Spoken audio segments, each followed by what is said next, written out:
नमोस्तोचर श्री सुरेश चंदन शिवपुरी से आपके श्री चरणों में अपनी शंका रख रहे हैं। हे गुरुदेव, मैंने घर में रहकर बहुत ही आरंभ सारंभ के कार्य किए, बहुत ही जीवों की हिंसा हुई और इससे बचने के लिए अब हमें क्या करना चाहिए और इसका क्या प्रायश्चित है, कृपया समाधान करें गुरुदेव। सांसारिक जीवन गृहस्थों का जो है महा आरंभ सारंभ से सहित होता है। जब तक परिग्रह है तब तक आरंभ सारंभ होता ही होता है। जैसे जीवन जीने के लिए पैसा कमाना, शरीर चलाने के लिए भोजन बना करके भोजन करना, बच्चों को पालना, गृहस्थ जीवन जो है बहुत ही उसमें ऐसे कार्य होते हैं जिसमें जीव हिंसा आदि भी होती हैं। पृथ्वी का उपयोग, जल का उपयोग, अग्नि का उपयोग, वनस्पति का उपयोग। लेकिन आचार्यों ने एक बात कही गई है कि आपको वृथा ही संकल्प पूर्वक किसी जीव को मारना नहीं है। आपको पता है सम्यक दृष्टि आरंभ सारंभ करते हुए भी क्या करता है, पुण्य का आश्रव कर सकता है, पाप की निजरा कर सकता है। झाड़ू लगाते समय वो देखते हुए झाड़ू लगाता है कोई जीव मर ना जाए, कर रहा है आरंभ सारंभ काम, लेकिन दया करुणा का जो भाव है, जो स्वभाव है, वो अपने पास रखे हुए है, जिसके प्रभाव से उसे पुण्य का बंध होता है। तो वो हर कार्य करते समय उसके दया करुणा का अभाव नहीं होना चाहिए। आचार्य भगवान कहते हैं विवेक पूर्वक क्रिया करें। सब क्रियाओं को यत्न पूर्वक करता है, विवेक पूर्वक करता है, जागृत अवस्था में करता है, होश में करता है, और वृथा ही विचारों में संकल्प पूर्वक किसी जीव को मारने के परिणाम नहीं लाता है, तो वो उस अवस्था में भी धर्म कमाता है। ठीक है ना। तो आरंभ सारंभ में हिंसा तो होती है, भोजन बनाओगे तो हिंसा होगी, अग्नि का एक जीव, वायु का एक जीव, और पृथ्वी, जल, अग्नि, वायु, वनस्पति। श्रावक की अपनी भूमिका में उसे एक इंद्रिय जीव का उसका त्याग नहीं होता है, लेकिन त्रस जीव का नियम से उसका त्याग होता है। उसको तो उसे बचाना ही है, रक्षा ही करना है।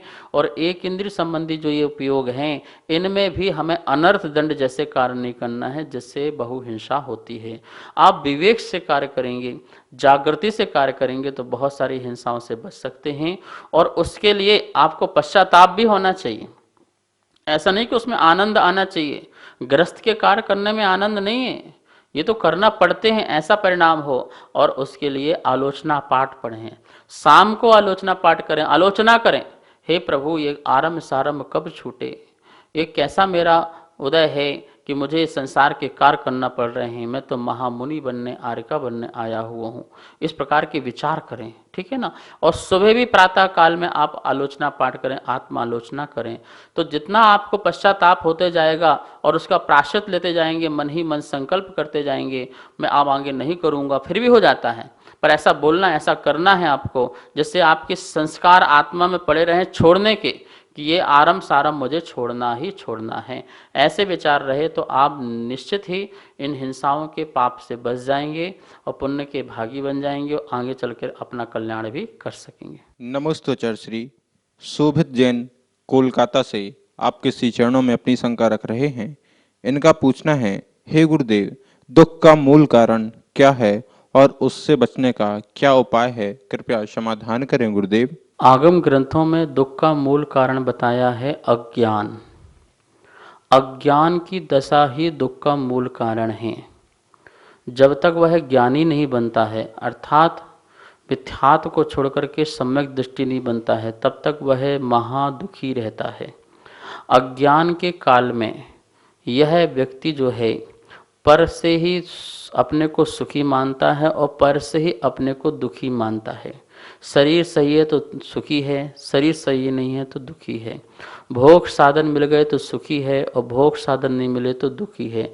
इसकी ऐसी जो मान्यता है, ऐसी मान्यता जो है वो अज्ञान के कारण है।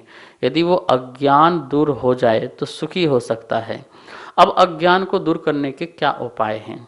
देखिए, जब हमारे सामने मंद कसाय का उदय चल रहा हो तो उस समय हमें ज्ञानी पुरुषों की संगति करना चाहिए, सत्पुरुषों के सभा में जाना चाहिए और वहाँ पर समीचीन धर्म को सीखना चाहिए। महा पुण्य प्रबल उदय से आपके नगर में ज्ञानी जन आदि आते हैं तो उनकी संगति कीजिए, तत्व को समझने के लिए आप चेष्टा कीजिए, पुरुषार्थ कीजिए, क्योंकि इस अज्ञान को जब तक हम विदा नहीं करेंगे, जब तक तत्व का निर्णय नहीं होगा, तत्व का ज्ञान पक्का नहीं होगा, तब तक दुख दूर नहीं हो सकता है। धन से ही सुखी होते हैं ऐसा नहीं है, धन के साथ भी व्यक्ति दुखी होता है। ये सब उसकी अज्ञानता होती है। अज्ञान से ही आदमी जो है मिथ्यात आदि की ऐसी कुक्रियाएं करता है, उसमें फंस जाता है और उससे भ्रम जाल से वो बाहर निकल नहीं पाता है। शास्त्रों में दुख का मूल कारण अज्ञान अज्ञान अज्ञान ही बताया है, और इस अज्ञान के कारण मिथ्यात्व जैसे महापाप यह जीव करता है। इससे बड़ा कोई पाप नहीं होगा, मिथ्यात से बड़ा पाप। ये मिथ्यात का पाप मतलब मिथ्या बुद्धि, भ्रम की बुद्धि, उल्टी बुद्धि चलना, इसकी सम्यक बुद्धि ना चलना, ऐसा पाप करके यह अनंत काल तक महादुखी बना रहता है संसार में। पता है, देवों में मिथ्या दृष्टि जो देव है वो भी दुखी रहता है, साधन मिलने के बाद भी वह दुखी रहता है। क्यों? क्योंकि वो अज्ञान भरा हुआ है। ज्ञान का दीपक जलाओ, ज्ञान के संस्कार अपने अंतर आत्मा में डालो, ज्ञानियों की संगति करो, ज्ञानियों का विनय करो, आपके जीवन में भी ज्ञान प्रकट हो, सम्यक ज्ञान, 100 पर भेद ज्ञान प्रकट हो, 100 पर का ज्ञान प्रकट हो। इस प्रकार के ज्ञान से ज्ञान समान न आन जगत में सुख को कारण, ऐसा आगम ग्रंथों में मिलता है। आप सब लोग अपने अज्ञान को छोड़ें और महासुखी हो जाएं। नमोस्तुचर श्री नमन जैन पुणे महाराष्ट्र से आपके श्री चरणों में अपनी शंका रख रहे हैं। इनका के पूछना है, हे गुरुदेव, ढाई दीप के बाहर से मोक्ष क्यों नहीं होता, एवं ढाई दीप में क्या मलेच्छ खंड और भोग भूमि से भी मोक्ष हो सकता है या नहीं? कृपया समाधान करें गुरुदेव। मोक्ष की पात्रता मनुष्य ही रखता है, और मनुष्य जो है ढाई दीप के बाहर नहीं पाए जाते हैं, ढाई दीप के अंदर ही होते हैं। और ढाई दीप के बाहर जाने का यदि प्रयास भी करते हैं तो ऐसा ही एक नियोग है कि वहाँ पर हम उसके बाहर नहीं जा पाते हैं। तो ढाई दीप के अंदर ही मनुष्य पाए जाते हैं, इसलिए मोक्ष ढाई दीप से ही होता है। अब रही बात जो आपने पूछा, मलेच्छ खंड से, भोग भूमियों से भी मोक्ष होता है, तो हाँ होता है। वहाँ के मनुष्य मुनि बनकर के मोक्ष जाते ऐसा नहीं, क्योंकि मलेच्छ खंड के किसी भी मनुष्य में मुनि बनने की पात्रता नहीं है, और ना ही भोग भूमि का कोई मनुष्य जो है वो मुनि बन सकता है। अपने कर्म भूमि के मनुष्य ही मुनि बन करके वहाँ पर विशेष रिद्धि के कारण चले जाएं, वहाँ पर साधना कर रहे हों, अथवा कोई देव उनको बैर बसात वहाँ पर छोड़ दे, अथवा वहाँ पर कोई जिन बिंब हो, दर्शन कराना हो, जैसे पहाड़ों में वहाँ पर दर्शन कराना हो, वहाँ पर जाके मोक्ष हो जाए। तो इस प्रकार से देव बैर के बसीभूत होकर के मुनिराज को मलेच्छ खंड में जाकर छोड़ दे, भोग भूमि के स्थान पर छोड़ दे, तो वहाँ भी जाकर के उनको केवल ज्ञान प्राप्त हो जाए और मोक्ष की प्राप्ति हो सकती है। लेकिन वहाँ का जीव मुनि बन जाए ऐसा नहीं हो सकता है। तो ढाई दीप में ऐसा कोई स्थान नहीं है जहाँ से किसी एक कोई मुनिराज न बन करके मोक्ष न गया हो, क्योंकि सिद्धालय में एक भी स्थान ऐसा खाली नहीं है जहाँ पर सिद्ध परमात्मा ना हो। समुद्र के प्रत्येक स्थान से, पहाड़ों के प्रत्येक स्थान से, मलेच्छ खंड के प्रत्येक स्थान से, भोगभूमि के प्रत्येक स्थान से, हर जगह से कोई ना कोई कभी ना कभी मुनि वहाँ पर गए, वहाँ पर उनको केवल ज्ञान प्राप्त हुआ और वहाँ पर उनको मोक्ष की प्राप्ति हुई।